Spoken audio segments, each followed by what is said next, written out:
Bonjour, c'est Dominique, je suis de retour. Alors, j'ai fait mes 6 pages, 6 bases de pages avec les doublures de pages. Alors, 3 pour garçons, 3 pour filles. Alors, il faut faire tout en double. Mais bon, ça va faire une bonne pratique. Surtout que je vais faire des petits pop-up peut-être différents. Alors, il y en a un de Souchti Patil que je vais faire. Je l'ai déjà fait, je l'avais fait dans l'album de mon fils. Je crois que je l'avais fait aussi peut-être dans... Excusez, là, je cherche le nom. Chocolate Kiss. Je pense que je l'ai fait dans ça. Excusez, j'avais la tête ailleurs parce que j'entendais Bianca miauler, mais André est là pour s'occuper d'elle. Je fais pas vraiment des mauvais rêves. Donc, j'ai ma base de page, l'ouverture ici, la tranche. Une grande ouverture pour la carte, une page pochette. La doublure ici. D'un côté, on a tout ça de grandeur, de format pour faire un pop-up. Alors là, j'avais dit que ça me prenait 3 cm. Alors, idéalement, dans le sens où est-ce que quand on va faire des lignes de pliure dans le sens de la fibre. Alors ici, j'en ai 3 cm. J'ai même un petit peu plus. Peut-être que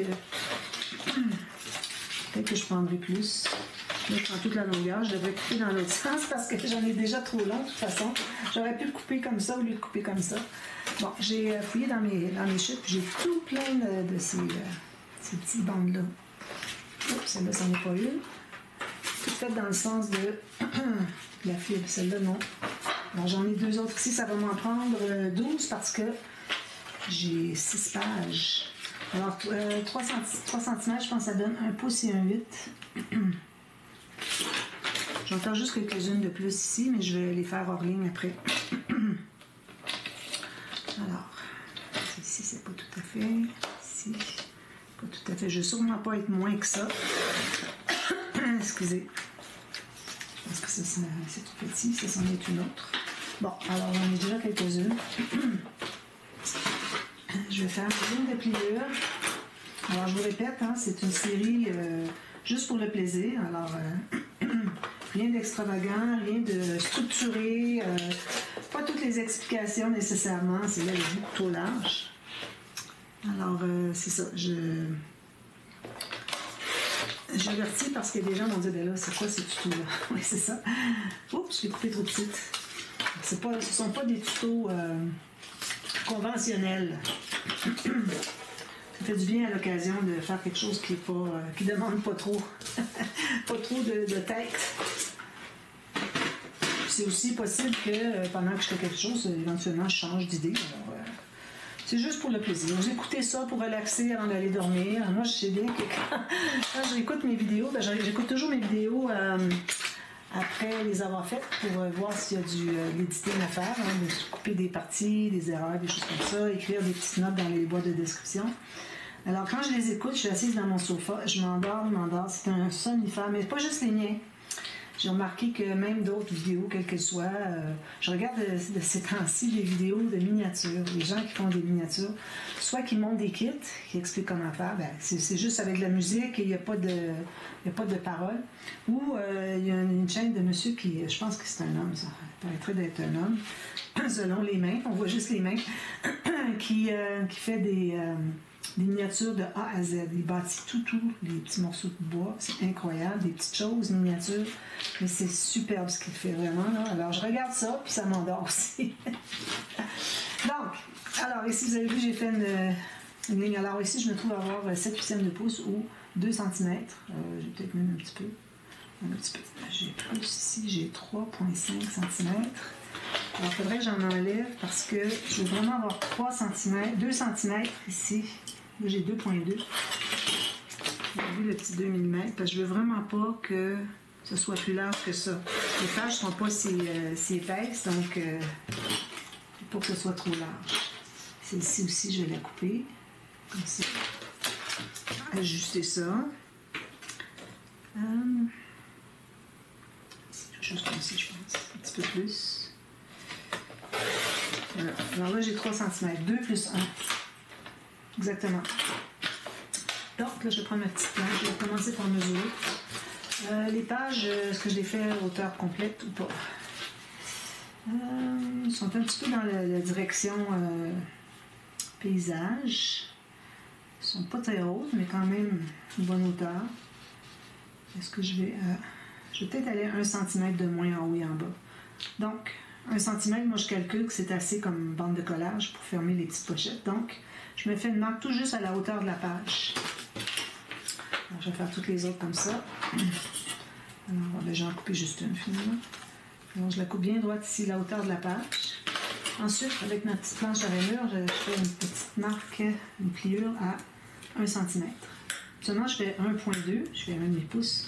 Et là, je ne veux pas que ça soit trop étroit, donc je fais juste 1 cm. Puis 1 cm, c'est assez pour coller de toute façon, une bande de collage normale. Donc, ça c'est fait. Là, je vais plier ici et ici.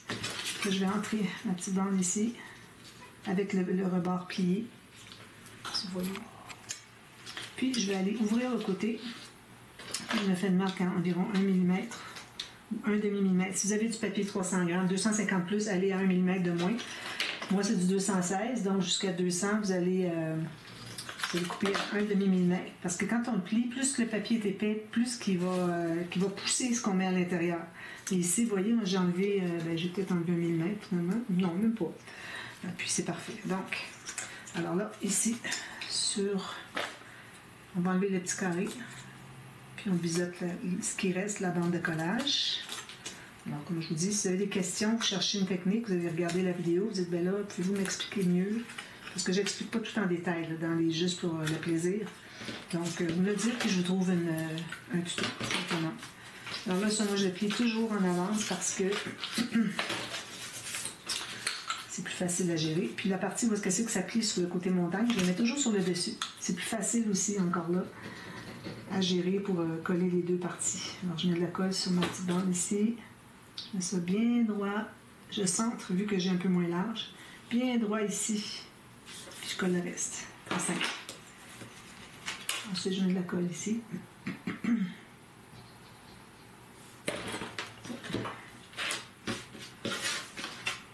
Alors ça, on en fait 6 comme ça. Une par page. Un petit peu de... Voilà. Là, j'en ai installé une, mais peut-être que je devrais en faire une deuxième. Parce que bon, non. Comme je vous dis, je voudrais faire une vidéo. Alors ça va entrer ici à l'intérieur, pour que ce soit centré. Donc, on va l'installer à 1 cm en haut, en bas, de moins. Puis quand même, ça ne serait pas mesuré au millimètre près. Ça va. Mais pourvu que toutes les autres pages soient installées de la même façon. Soient installées vis-à-vis comme la première page. Toutes les autres pages, on se fie toujours à la première page. Vous voyez, ici, moi, je le mets tout juste le pli qui ressort. Puis je dis, oh, c'est à peu près ça, 1 cm. Ça n'a pas besoin d'être vraiment absolument au centre. Vous pouvez faire au centre si vous voulez. Mesurer tout ça. Je m'assure que mon pli ressort, que je puisse plier dans les deux sens. Puis, c'est important de bien plier. Ah, excusez, j'ai pas mis la colle ici. Actuellement, je mets la colle au fond avant. Alors là, ici, je mets une bonne goutte parce que je ne suis pas capable de me rendre avec ma... Peut-être que oui. Je vais prendre une petite tube de papier et je vais aller l'étendre ici. Je peux en profiter pour l'étendre partout. Ça, il faut en mettre des deux côtés, certains. Ça m'arrive souvent d'oublier un côté. Ben, pas souvent, mais à l'occasion. Donc, ça va être un côté. Là, quand j'arrive pour faire les autres, alors je l'installe, tout ça. Une fois que ma bande est installée, là, je mets debout ici. Puis, je m'assure qu'en bas ici, que ce soit exactement la même distance. Alors, le rebord ici, c'est pour ça que je fais ça. Bien égal. Puis, ma bande va arriver exactement égale avec celle-ci. Si jamais vous avez une bande qui est un petit peu plus haute que les autres, ou plus étroite que les autres, moins longue que les autres, plus basse finalement, à ce moment-là, c'est-à-dire par rapport à la longueur ici que vous avez coupée, que vous avez montée, il faut que ce soit égal en bas. Quand même qu'il y en manque en haut, c'est pas dramatique, mais en bas, il faut vraiment que ce soit égal. Parce qu'on va arriver avec notre accordéon, puis lui va être tout égal. Puis là, on va placer nos pages. Alors, si on a une page qui est installée plus bas, elle va être plus haute. Si elle est installée plus haut, la page va être plus basse. Puis les pages plus basses, c'est dangereux parce que vous mettez votre album debout, puis c'est juste la page qui touche. Tout le reste de l'album, toutes les autres pages ne touchent pas la table. Alors ça ne fonctionne pas. Alors, ça, c'est bien important. Alors, c'est ça que je voulais faire pour la partie B, mais je vais en profiter aussi pour faire autre chose.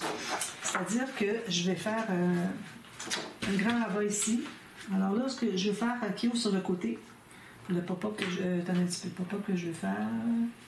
Oui, il ouvre sur le côté. Donc, je prends exactement la hauteur ma page. Puis je prends 3 mm moins long que ma page, ma base de page. Ici, on travaille sur la doublure de page, côté A. Puis je me garde une bande de collage.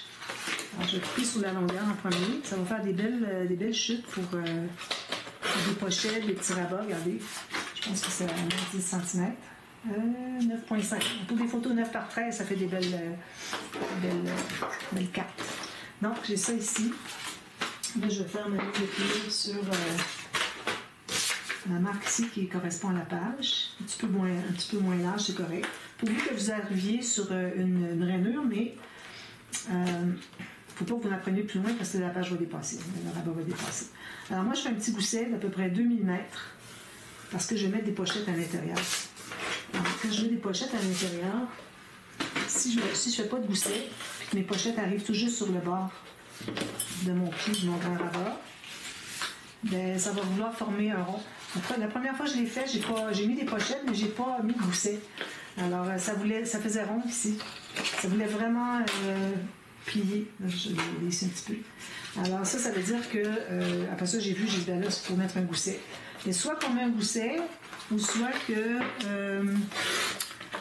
nos pochettes n'arrivent pas exactement sur le bord. On va commencer par installer ça. Alors ici, je vais biseauter. Un peu trop long pour rien, mais ça va. Ça ne dérange pas. Alors, je mets la colle sur toute la bande de collage. Peu, mais partout. Là, je l'installe côté opposé au système de reliure. Comme ça ici. Puis j'ai 3 mm de moins pour mon fermoir. 3 ou 4 ou 5, comme vous voulez. Et si vous avez un pop-up qui se rend jusqu'au bord, moi je recommande de faire juste 2 ou 3 mm de moins que la largeur de la surface de page. Ça veut dire soit base de page ou soit doublure de page. Parce que si vous avez des cartes, quelque chose qui arrive ici, on les voit, c'est pas l'idéal. Puis quand vous allez l'installer, il faut vous assurer que ça ne dépasse pas. Si jamais ça dépasse, vous faites un rabat fermoir qui fait toute la largeur des cartes qu'on voit. Comme ça, ben, qui est installé tout juste sur le bord. Donc, ça ferme, puis on ne voit pas les cartes. C'est surtout les cartes cartouches que ça fait ça. Donc, ici, j'ai mon rabat. Je vais faire ça pour la deuxième page, la même chose. Puis, alors, c'est ça, je vais faire les pochettes. Alors, 2 feuilles. Là, je vais pouvoir les mettre dans l'autre sens. Très bien, comme ça. Comme ça. Comme ça. J'ai un peu plus grande chute. Donc, ici, il faut faire attention parce que parfois, le rabat, il n'est pas le même format exact que la page. Alors, il faut y aller avec le plus petit des deux. Je vais aller avec le c'est égal. Puis ici, si j'arrive juste au bord, je vais me garder quand même une bonne surface pour pouvoir mettre une carte à l'intérieur. Donc, je vais laisser à peu près j'ai 2 cm. Donc, je vais couper ici. Puis, je vais faire des lignes de pliure sur l'autre. Encore des belles chutes. Moi, je garde ça bien classé. Quand je cherche, je trouve tout de suite. J'ai mon petit classeur ici avec toutes mes chutes. Petite carte ici. Alors, je mets des petits carrés ou des grands morceaux. Puis, comme ici, ça se fait des grands morceaux, c'est ici. Les plus petits sont ici. Alors, je vois tout de suite qu'est-ce que j'ai comme chute. C'est parfait. On classe les chutes. Alors là, je vais faire mes lignes de pliure.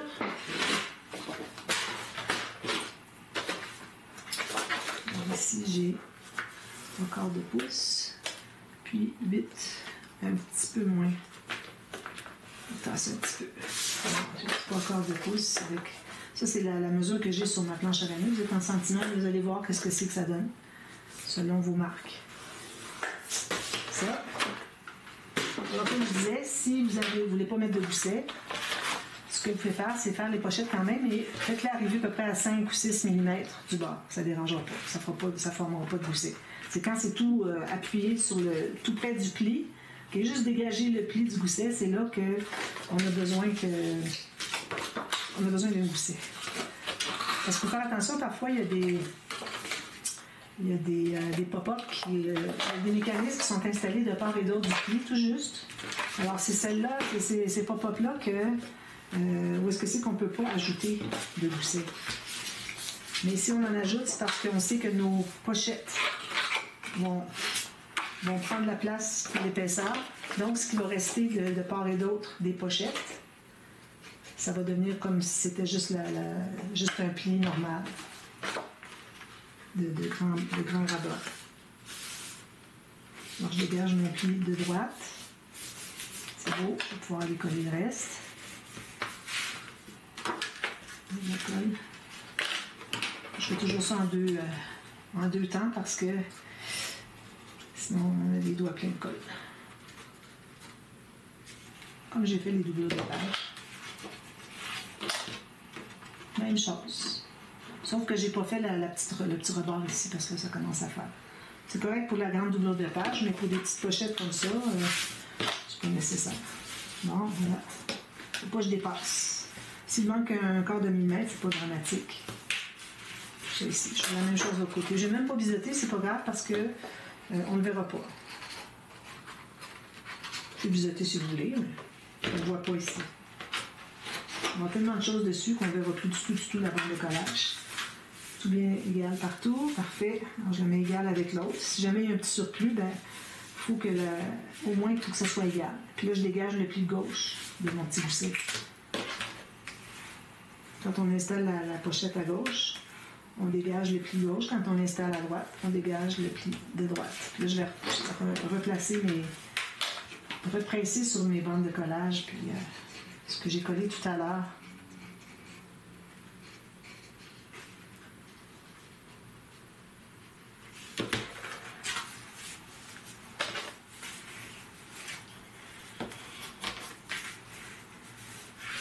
Je me le colle ici, oui.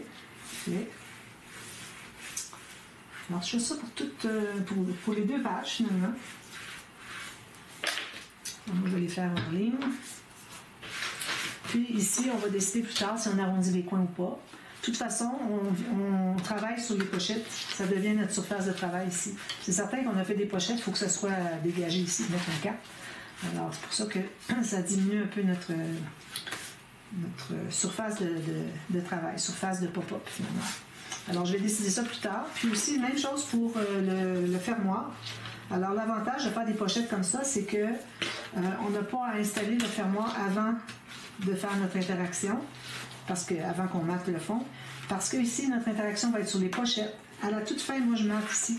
Alors, je décide si j'arrondis les coins, parce qu'avant d'arrondir les coins et de mater ici, il faut savoir qu'est-ce qu'on va faire sur le dessus. Si on fait quelque chose qu'on a absolument besoin des coins, on ne va pas les arrondir. Alors, ça dépend de ça. Puis, alors, je vais décider pour ça plus tard. Puis, quand je vais avoir tout monté, tout maté, tout le reste, avant de mater ici, je vais installer mon fermoir. Puis là, je vais tout savoir qu'est-ce que c'est qui est l'épaisseur de mon pop-up. Parce que l'inconvénient, quand on installe un fermoir en avance, c'est qu'on ne sait pas exactement l'épaisseur qu'on va avoir à l'intérieur. Alors, combien de goussets pour que ça puisse se fermer. Alors, ça prend un gousset. Est-ce que c'est 3 mm, 6, 9, 12? Moi, je fonctionne par 3 mm à chaque fois parce que c'est sur ma planche à rainure. Le 3 mm, ça équivaut à 1/8 de pouce. À peu près, là. Très, très près de ça.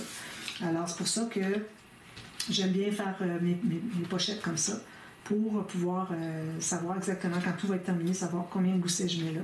Puis là, je décide du fermoir, puis bon, dépendamment de ce que je vais faire là. Alors, j'ai pas besoin de penser combien je vais avoir dessous ici, faire mon gousset, puis où est-ce que c'est que je vais l'installer, où est-ce que c'est qu'il va aller, quel genre de fermoir je vais mettre. Alors, je ne vais pas penser à rien de ça tout le temps que je fais tout ça ici. Je vais penser à ça avant de mater ici et ici. Alors, qu'est-ce qu'on fait ici? Où est-ce que c'est que notre fermoir va être installé? Quelle grandeur, quelle épaisseur de gousset, etc. Alors, c'est un gros avantage de faire ça comme ça. Pas juste parce qu'on a des pochettes pour mettre des cartes, mais aussi parce que ça va être beaucoup adéquat. Le fermoir et l'emplacement et l'épaisseur du gousset, ça va être beaucoup adéquat à ce qu'on a comme page, tout simplement. Alors, c'est ça. Puis ici, ben, c'est certain qu'on n'arrondit pas, hein, c'est le bord de la page. Alors, c'est ça. Je vais faire 2 pages comme ça. Puis là, je vous reviens. J'ai déjà choisi le pop-up pour la page 1. Alors, je reviens à la page 1. Je vais faire toutes mes bandes ici, tout égal. Alors, je vais prendre la première ici. Toutes les autres, je vais me fier à ma première. Comme ça, tout va être égal tout le temps. Alors, je fais ça, puis je vous reviens. Puis, on fait la page 1. Pop-up, j'ai fait juste une fois en tuto, je crois. Alors, je le refais. D'accord? À demain. Merci. Bye-bye.